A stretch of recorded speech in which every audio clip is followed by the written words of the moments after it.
बिस्मिल्लाहिर्रहमानिर्रहीम। अस्सलाम वालेकुम नाज़रीन, आप यूट्यूब चैनल देख रहे हैं, मैं इमरान खान हूँ। नाज़रीन, सबसे पहले तो मैं आपको बताऊं कि हमारे बड़े अच्छे जर्नलिस्ट हैं, बड़े अच्छे साथी हैं, रज़ी ताहिर साहब, उन्हें गिरफ्तार कर लिया गया है इस्लामाबाद में पुलिस की जानिब से। वो NCIA ने केस बनाया हुआ था, FIA ने उनको गिरफ्तार किया है और ये बड़ी सख्त ज्यादती है। यानी यहाँ पे पाकिस्तान में अब जर्नलिज्म करना एक बड़ी मुश्किल तरीन चीज़ बना दिया गया है। रज़ी ताहिर वो जर्नलिस्ट हैं जिसने तमाम सहाफ़ियों के लिए आवाज़ उठाई। कभी भी किसी भी सहाफ़ी के खिलाफ कोई जुल्म हुआ या जबर हुआ, जो सबसे पहले प्रेस क्लब पहुंचे, जो लोग, जिन लोगों ने सबसे पहले आवाज़ उठाई, जिन लोगों ने सबसे पहले सहाफ़ियों के हक के अंदर आगे बढ़ के, और बगैर इस बात के कि इस सहाफ़ी का नुक्ता नज़र क्या है या इसका पॉइंट ऑफ व्यू कौन सी पॉलिटिकल पार्टी को सूट करता है या ये किस सिमत में इसका रुझान है, इन चीज़ों को नज़रअंदाज करते हुए हमेशा रज़ी ताहिर ने और उनकी टीम ने, उनके दोस्तों ने, इन सब ने मिलकर आवाज़ उठाई। मेरे लिए भी आवाज़ उठाई, बाकी दोस्तों के लिए भी आवाज़ उठाई और सफ़े अव्वल में रहे हमेशा। तो आज उन्हें गिरफ्तार कर लिया गया। मेरी सबसे गुजारिश है कि रज़ी ताहिर साहब के लिए आवाज़ उठाए, इस जुल्म के खिलाफ जोरदार तरीके से बोले, क्योंकि एक एक करके सबकी बारी आ रही है। मैंने आपसे कहा था ना कि बारी बारी सबकी बारी, तो अब रज़ी ताहिर साहब को भी गिरफ्तार कर लिया गया। बहुत अनफॉर्चुनेट है। मैंने कई मरतबा अपने वीलॉग्स में इनका नाम लिया, इसलिए कि इनकी दी हुई खबरों से मैंने बाज़ औक़ात अपनी रिपोर्टिंग की है, क्योंकि एक अच्छे जर्नलिस्ट हैं और ख़ासतौर पे जो ईरान, इसराइल और अमेरिका की जंग थी उसमें इन्होंने बहुत अच्छी रिपोर्टिंग की थी। ना सिर्फ 2025 में बल्कि 2026 में अभी जो जंग हुई उसमें भी इन्होंने बहुत अच्छा रिपोर्ट किया था। तो बड़े अच्छे सोर्सेज हैं इनके। तो ये बड़ी बदकिस्मती है पाकिस्तान की कि एक ऐसे सहाफ़ी को इस मौके पर गिरफ्तार कर लिया गया जमानत कैंसिल करके। अहमद फरहाद साहब को ढूंढ रहे थे जनाब, अब पता चला है कि वो बाग सिटी पुलिस स्टेशन में उनकी मौजूदगी की इत्तला मिली है और उनकी फैमिली ने मुझे आगाह किया। पहले उनकी फैमिली ने बताया कि उन्हें भी नहीं पता कि अहमद फरहाद साहब कहाँ हैं, उनकी गुमशुदगी के बारे में पता चल रहा था। फिर अब कम से कम ये हमें आइडिया हो गया है कि वो कहाँ मौजूद है और किसने उन्हें गिरफ्तार किया है। तो बाग सिटी पुलिस स्टेशन में अहमद फरहाद साहब मौजूद हैं।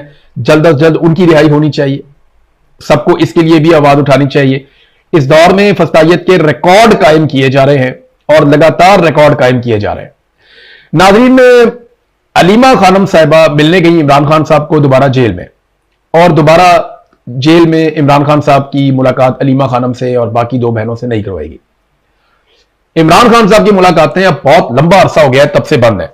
इस मौके पर अलीमा खानम ने वहां पर इन्होंने अलामती धरना भी दिया और कुछ बयानात दिए। वो बयानात मैं आपके सामने रखता हूं।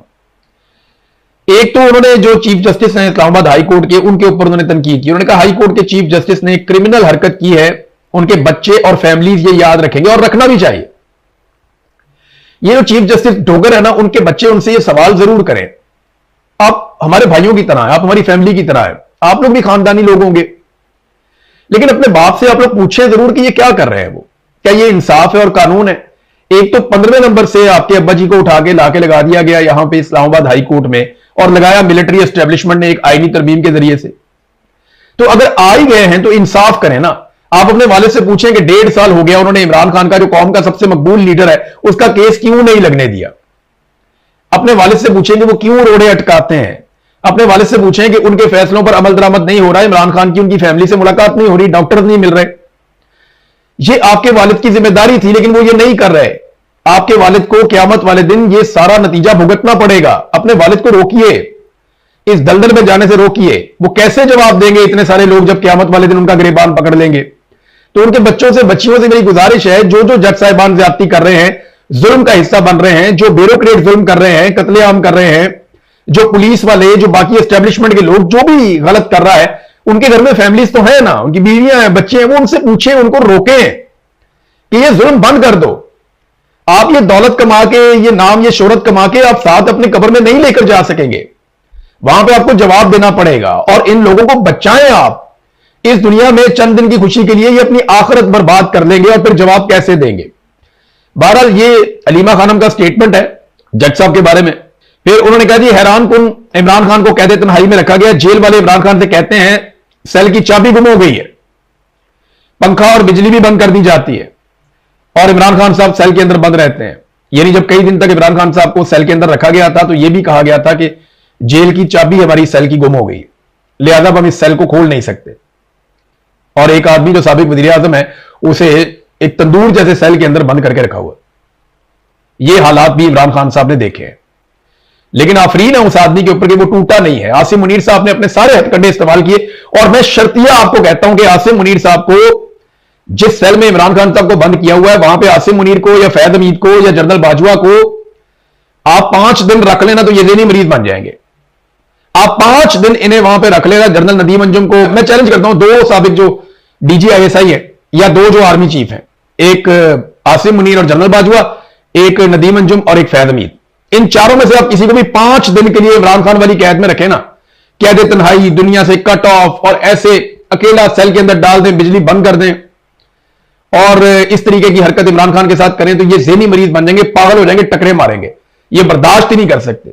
तो इमरान खान की बर्दाश्त को आफरीन है, वो आदमी कौम के लिए कितनी मार खा रहा है, कितनी तकलीफ बर्दाश्त कर रहा है।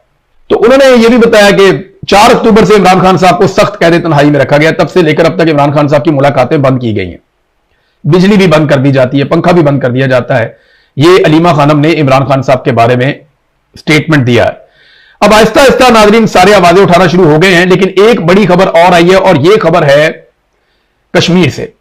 पाकिस्तान तहरीक इंसाफ के पास उसका इंतखाबी निशान बल्ला नहीं था, जो इमरान खान साहब का इंतखाबी निशान था बल्ला तहरीक इंसाफ का, वो उनसे काजी फायज ईसा ने छीन लिया था। तब से लेकर अब तक किसी इलेक्शन में तहरीक इंसाफ को बल्ले का इंतखाबी निशान नहीं मिला, लेकिन आजाद कश्मीर में पीटीआई को एक बड़ी कामयाबी मिली। अब आजाद कश्मीर में पीटीआई के उम्मीदवार बल्ले के निशान पर इलेक्शन लड़ सकेंगे। आजाद जम्मू और कश्मीर हाई कोर्ट ने पाकिस्तान तहरीक इंसाफ के हक में बड़ा फैसला सुनाते हुए इलेक्शन कमीशन को पीटीआई को बतौर सियासी जमात रजिस्टर्ड करने का हुक्म दे दिया। अदालत के इस फैसले के बाद आजाद कश्मीर में तहरीक इंसाफ के उम्मीदवार बल्ले के निशान पर इलेक्शन लड़ सकेंगे। मुजफ्फराबाद में chief justice high court justice Shahid बहार की सरबराही में तमाम जो कायम लार्जर बेंच ने इस अहम फैसले पर अहकाम जारी किए। यह रिट पिटीशन सदर तहरीक इंसाफ आजाद कश्मीर और साबिक वजीर आजम अब्दुल कयूम नियाजी ने दायर की थी, जिस पर अदालत ने पीटीआई के हक में फैसला सुना दिया। इससे कबल इलेक्शन कमीशन आजाद कश्मीर ने तहरीक इंसाफ की सियासी रुकनीयत और रजिस्ट्रेशन को मनसूख कर दिया था, जिसके खिलाफ पीटीआई ने अदालत से रुजू किया था। आजाद कश्मीर हाई कोर्ट के लार्जर बेंच ने केस की समाअत करते हुए इलेक्शन कमीशन आजाद कश्मीर और हुकूमत आजाद कश्मीर को अदालत में तलबी और इस पूरे मामले पर तफसीली वजाहत पेश करने के लिए बाकायदा नोटिस भी जारी कर दिए हैं। अब मामला यह है कि इलेक्शन कमीशन ये करता है या नहीं करता, इसका फैसला तो वहां पे ब्रिगेडियर फाइक साहब ने करना है। यानी इलेक्शन कमीशन तो वही करेगा ना जो उसको मिलिट्री एस्टेब्लिशमेंट कह देगी, और आजकल वहां पे ब्रिगेडियर फाइक साहब हैं, ये पहले यहां पे हुआ करते थे, ये इलेक्शन यहां वाला भुगता के गए हुए हैं जो पंजाब वाला, तो अब ये चले गए हैं वहां पे सेक्टर कमांडर के तौर पे आजाद कश्मीर में। अदालत ने तो फैसला दे दिया, बल्ला मिलता है या नहीं मिलता ये एक अलग बात है, और बहुत कम इम्कान है कि बल्ला मिलेगा। अगर बल्ला मिल भी गया तो इलेक्शन नहीं मिलेगा, क्योंकि आजाद कश्मीर में आजाद इलेक्शन नहीं होगा। वहां पे जो है वो एक 2 नंबर इलेक्शन करवाया जाएगा और कोशिश की जाएगी कि अवामी उमंगों के खिलाफ वहां पे एक कठपुतली सरकार बनाई जाए, जैसी कठपुतली सरकार हमेशा बनाई जाती है। यानी बिलावल ने एक दिन वो स्टेटमेंट दिया सिर्फ कि ये 12 नशिस्तें जो हैं इनको मखसूस नशिस्तों में कन्वर्ट कर दिया जाए। यानी ये जो 12 बंदे हैं इनका फैसला भी आजाद कश्मीर के वोटों से होना चाहिए और इनको मखसूस नशिस्तों में कन्वर्ट करने। आपने मकबूजा कश्मीर की नुमाइंदगी करनी है तो ठीक है, आप कर लें।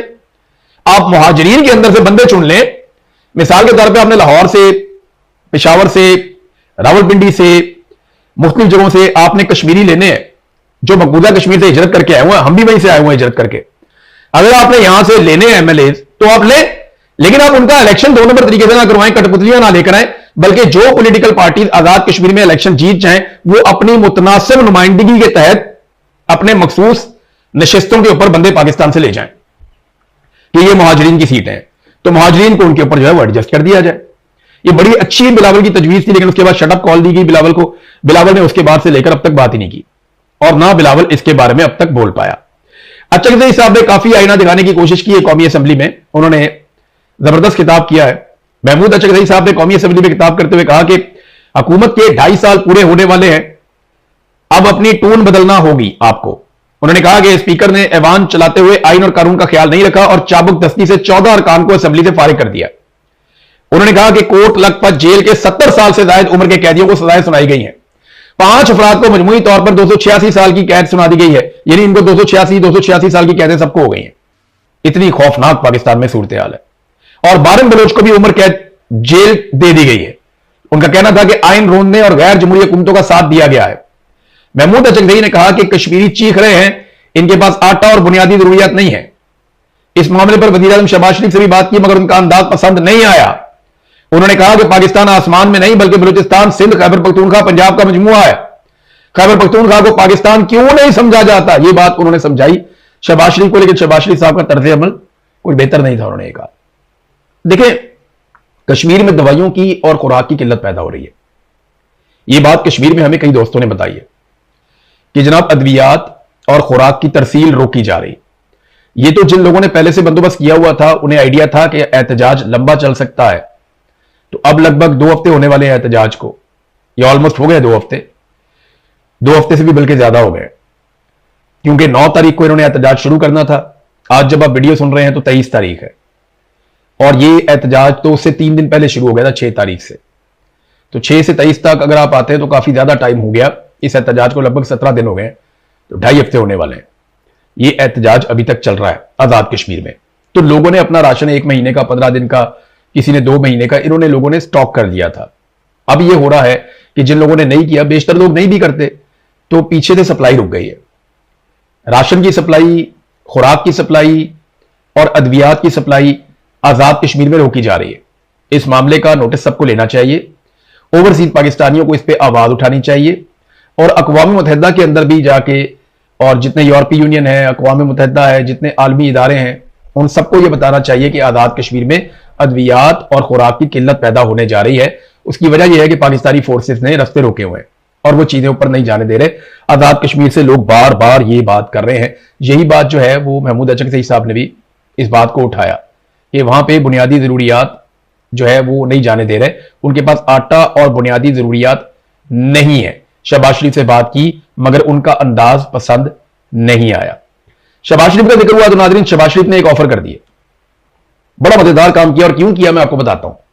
शहबाज शरीफ साहब असेंबली में आए, उन्होंने कहा 2018 के इलेक्शन की तहकीकात करवा लें। क्या उनमें जादूगरी नहीं हुई, 2 नंबरी नहीं हुई, बक्से नहीं भरे गए, पट्टे पहनाकर लोगों को इस्लामाबाद नहीं लाया गया? अगर वो हुकूमत जायज है तो ये हुकूमत भी जायज है।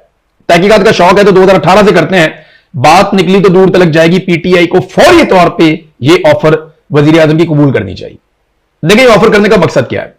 एक तो अंसार अब्बासी के जरिए, सुहेल बड़ाइच के जरिए, और कुछ और ऐसे और बहुत सारे सहाफी आपको मिल जाएंगे मार्केट में, जिनके जरिए से इस चीज को नॉर्मलाइज करने की कोशिश की जाएगी कि जनाब धांधली तो 2018 में भी हुई थी और धांधली तो 2024 में भी हो गई, तो क्या फर्क पड़ा? धांधली तो हमेशा ही होती है। ऐसा नहीं है, ऐसी धांधली कभी नहीं होती। एस्टेब्लिशमेंट हमेशा जिसकी हुकूमत बन रही होती है ना, उसके साथ एक हाथ मिला लेती है कि जनाब अब इनके साथ चलना पड़ेगा, लिहाजा इनके साथ हाथ मिला लेते हैं। अपने 2, 4, 5, 10 बंदे इनके जो होते हैं वो उस हुकूमत को तोहफे में दे देते हैं हर दफा। बस इतना ही होता है, चाहे नून लीग है, चाहे पीपल्स पार्टी है, चाहे कोई भी है। अब जरा आ जाए आप 2018 के इलेक्शन में कितनी की धांधली हुई थी, इनको फौरी तौर पर इसकी तहकीकात करवानी चाहिए, क्योंकि बहुत बड़ा फर्क है। देखें 2018 के इलेक्शन में इगवा बराए बयान नहीं हुआ था। 2018 के इलेक्शन में कागजात नामजदगी नहीं छीने गए थे। आजाद उम्मीदवार 2018 के इलेक्शन में अगर शामिल करवाए गए थे तो 2013 में भी हुए, 2024 में भी हुए, और उससे पहले हमेशा आजाद उम्मीदवार तो सारे, जहां पे जिस पार्टी ने हुकूमत बनानी होती है आजाद उम्मीदवार उसी पार्टी में आगे शामिल हो जाते हैं। हमेशा यही होता है। कभी कोई ले जाता है, कभी चौधरी निसार बात कर रहे होते हैं, कभी जहांगीर तरीन बात कर रहे होते हैं, कभी मोहसिन नकवी बात कर रहे होते हैं, या साद रफीक बात कर रहे होते हैं, और कभी पीपल्स पार्टी के लोग बात कर रहे होते हैं, और एस्टेब्लिशमेंट से भी वो बात करते हैं जनाब ये आपके घोड़े हैं आजाद, ये हमारे हवाले कर दें। वो अपने घोड़ों को जिताते हैं, इनके हवाले करते हैं, उसके बदले में उनको बहुत छूट मिलती है। तो ये आजाद उम्मीदवारों को पार्टी में शामिल करवाना ये कोई जुर्म नहीं है, ये हमेशा होता रहा है, और आजाद उम्मीदवार की ये चॉइस भी होती है। मामला यह है कि आरटीएस बंद होने से पहले और उसके बाद क्या हुआ। ये सरवर बारी साहब की रिपोर्ट है फाफिन की, और वो ये कहती है कि आरटीएस जिसका ये रोला डालते हैं 2018 में, आरटीएस बंद होने से पहले पाकिस्तान तहरीक इंसाफ ज्यादा नशिस्तों पे इलेक्शन जीत रही थी। जब आरटीएस वापस खुला तो पाकिस्तान तहरीक इंसाफ कम नशिस्तों पे इलेक्शन जीत रही थी। तो फिर आरटीएस बंद होने का फायदा किसको मिला? वो तो पीएमएलएन को फायदा दिया गया। सेंट्रल पंजाब में पाकिस्तान तहरीक इंसाफ से कम 20 से ज्यादा नशिस्तें छीन ली गई थी। वो जगह जहां पे हमने खुद जाकर सर्वे किया था और पाकिस्तान तहरीक इंसाफ स्टेट में जीत रही थी, वहां से तहरीक इंसाफ के उम्मीदवारों को हरा के पीएमएलएन के उम्मीदवारों को लाया गया, जिनमें ख्वाजा आसिफ भी एक आदमी आप अच्छी तरह जानते हैं, और बहुत सारे लोग भी हैं। एहसन इकबाल का हमने बताया था, वो अपने हल्के में जीत रहा था। 2018 में वो जीता, 2024 में वो हारा, लेकिन दोनों मरतबा उसको एमएनए बनाया गया। इस तरह बेशुमार गुजरावाला की सीटें, सियालकोट की सीटें, वजीराबाद की सीटें, ये वो जगह थी जहां पे शेखुपुरा पे आप आ जाए, यहां पे पाकिस्तान तहरीक इंसाफ जीत रही थी। लाहौर की कुछ सीटें पाकिस्तान तहरीक इंसाफ से छीन ली गई 2018 के इलेक्शन में। तो सेंट्रल पंजाब से 2018 में पाकिस्तान तहरीक इंसाफ की 20 से ज्यादा सीटें छीनी गई और कराची में चंद सीटें दे दी गई। इस तरह इमरान खान को बेसाखियां पकड़ाई गई। तो करवाएं इंक्वायरी इसकी। अगर आप देखते हैं ना 2018 के इलेक्शन में जो बात आज शहबाज शरीफ ने की है, इमरान खान ने असेंबली के फ्लोर पर खड़े होकर 2018 के इलेक्शन के बाद इलेक्शन की आजादाना तहकीकात की पेशकश की थी, जिससे शहबाज शरीफ और इनकी पार्टी के लोग भाग गए थे। इमरान खान ने तो असेंबली के फ्लोर पे आके ये कहा था ना कि आप करवा लें तहकीकात। ये सारे भाग गए। इन्होंने कहा जी हमने तहकीकात नहीं करवानी। ये कभी इधर की बात करते थे, कभी उधर की बात करते थे। हालांकि 2018 इलेक्शन में 35 हल्के ऐसे थे जिसमें पाकिस्तान तहरीक इंसाफ के उम्मीदवार 500 से कम वोटों से हारे थे और उन्होंने बाकायदा इस पर पिटीशन की हुई थी। यानी सबसे ज्यादा दरखास्तें जो हैं वो पाकिस्तान तहरीक इंसाफ की तरफ से दी गई थी 2018 के इलेक्शन में कि हमारे साथ धांधली हुई है। पीएमएलएन और पीपल्स पार्टी ने नहीं दी थी। तो 2018 के इलेक्शन को मशकूक बनाया गया इसलिए ताकि इमरान खान रोला ना डाले और हुकूमत के मामलात में। मुझे अच्छी तरह याद है कि इमरान खान साहब के साथियों ने इमरान खान साहब को एक दिन मैंने भी ये बात की थी, हम और जर्नलिस्ट भी गए हुए थे कि इमरान खान साहब आपको वो हुकूमत कबूल नहीं करनी चाहिए थी, आपके साथ धांधली करके आपसे सेंट्रल पंजाब में सीटें छीन ली गई थी। तो इमरान खान साहब ने कहा आप ठीक कह रहे हैं, हमें ये नहीं करना चाहिए था। तो मामला यह है कि 2018 में भी इमरान खान के साथ धांधली हुई थी। अब पाकिस्तान तहरीक इंसाफ को यह ऑप्शन फौरी तौर पे कबूल करनी चाहिए, क्योंकि इन इलेक्शन में जो हुआ है सवाल ही नहीं पैदा होता हो पाकिस्तान की तारीख में कभी हुआ हो जो अब हुआ है। यह तो हमने कभी देखा ही नहीं कि जाली फॉर्म 47 ही जारी कर दिए। बदतरीन शिकस्त जिन लोगों को ये 180 सीटों पर एक पार्टी जीत रही थी उसकी आधी सीटें लेकर दूसरी पार्टियों में बांट दी। ये तो पहली दफा हुआ पाकिस्तान में। तो फौरी तौर पे इसको कबूल करना चाहिए। शहबाज शरीफ ने ये किया इसलिए है कि रिकॉर्ड के ऊपर रखे, देखें जी मैंने तो तहकीकात की ऑफर की थी 2.5 साल गुजरने के बाद, देखिए जी मैंने तो ऑफर की थी कि तहकीकात करवा लें। शहबाज शरीफ ने रिकॉर्ड पे रखा। और दूसरा पीएमएलएन के लोग या टाउट्स हैं वो अब ये कहेंगे कि जनाब देखें धांधली तो हर दौर में होती है। और भाई आप जिस दौर की भी धांधली पकड़ेंगे ना पीछे पाकिस्तान की फौज निकलेगी। पाकिस्तान के फौजी जर्नैलों ने हर दौर की धांधली की है, चाहे 2018 की धांधली हुई है इमरान खान के खिलाफ हुई है या पीएमएलएन के खिलाफ हुई है या एमक्यूएम के खिलाफ हुई है, किसी के खिलाफ भी हुई है।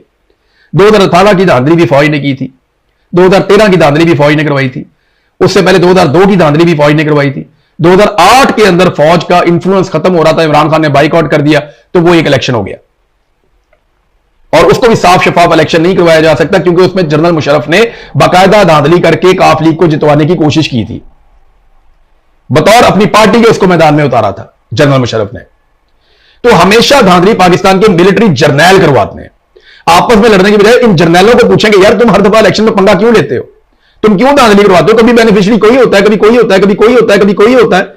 लेकिन पीटीआई को यह ऑफर कबूल करनी चाहिए और इन 2 इलेक्शंस का तो कम से कम सीधा सीधा ऑडिट करवाएं। और देखें ना शहबाज शरीफ ने कितनी डिटाई के साथ ये कह दिया हमारी हुकूमत नकली है, तो क्या हुआ, पहले भी तो नकली थी। ये बिल्कुल वही काम है कि कोई आदमी कत्ल कर दे और वो ये कहे जी फलाने ने भी तो किया था तो मेरा जस्टिफाई है। भाई तुम चोर हो तो तुमसे पहले जिसने चोरी की थी उसकी वजह से तुम्हारी चोरी जस्टिफाई हो जाएगी। एक बंदा इशारा तोड़ के भाग रहा था, उसको पकड़ लिया वार्डन ने, उसने कहा देखा एक और बंदा भी तोड़ के गया, तू तो अपना हिसाब दे गई। तो शहबाज शरीफ साहब ने अपना एतराफ जुर्म किया है एक अंदाज में। नाज़रीन एक खबर आई है लबनान से, अच्छी बात यह है कि वहां पे जंग बंद हो गई है और अमेरिका ने इसमें रोल प्ले किया। अमेरिका ने बाकायदा सख्ती के साथ वहां पे जंग बंदी करवाई क्योंकि ईरान की यह बड़ी सख्त शर्त थी कि जब तक लबनान के अंदर जंग बंद नहीं होगी और लबनान के इलाकों से इसराइल का इनखला नहीं होगा तब तक सूरत हाल नॉर्मलाइज नहीं हो सकती। तो कुल मिला के जो अभी तक ईरान ने हासिल किया वो क्या है? नंबर 1, $12 अरब वो हासिल कर रहे हैं। ट्रंप कहता है ये पैसा जो है इससे ईरानी अमेरिकन मसनूआत खरीदेंगे, ईरानी कहते हैं जी हम पाबंद नहीं है, हम जो मर्जी खरीदेंगे। नंबर 2, ईरान को तेल की सप्लाई और तेल बेचने की इजाजत मिल गई। पाकिस्तान को ईरान से सस्ता तेल लेना चाहिए। टाउट कहते हैं जनाब कि ईरान के पास अच्छी क्वालिटी का तेल नहीं है, बकवास करते हैं। ईरान के पास दोनों क्वालिटीज का तेल है। ईरान का एक तेल बिल्कुल वैसे है जैसे सऊदी अरब का तेल है, एक तेल वैसे है जिसमें सल्फर की मिकदार ज्यादा है। तो कुछ पाकिस्तान की रिफाइनरीज की वो कैपेसिटी भी नहीं है, हम इतने जदीद नहीं है। हमारी कुछ रिफाइनरीज ईरान के तेल के एक बड़े हिस्से को रिफाइन कर सकती हैं और तेल का एक हिस्सा जिसे रिफाइन नहीं कर सकती, क्योंकि जब भी आप तेल निकालते हैं किसी कंट्री में अलग अलग इलाकों से जो तेल निकलता है वो मैं वीलॉग करके आपको बताऊंगा, उसकी साख्त अलग अलग होती है। कहीं पे सल्फर की मिकदार ज्यादा होती है, कहीं पे कम होती है, कहीं पे निकल होता है, कोई और चीजें होती हैं, तो उसको अलग करने के लिए रिफाइन किया जाता है तेल को, इसके लिए रिफाइनरी लगाई जाती है। तो ऐसा नहीं है कि हमारी रिफाइनरीज ईरानी तेल को रिफाइन नहीं कर सकती।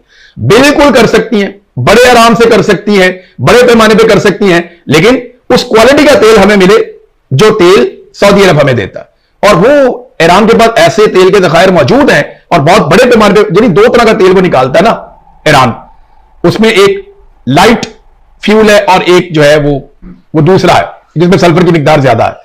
तो आप ईरान से ले सकते हैं, पाकिस्तान को ये फायदा उठाना चाहिए। बहुत सारे टाउट उल्टी सीधी बातें कर रहे हैं।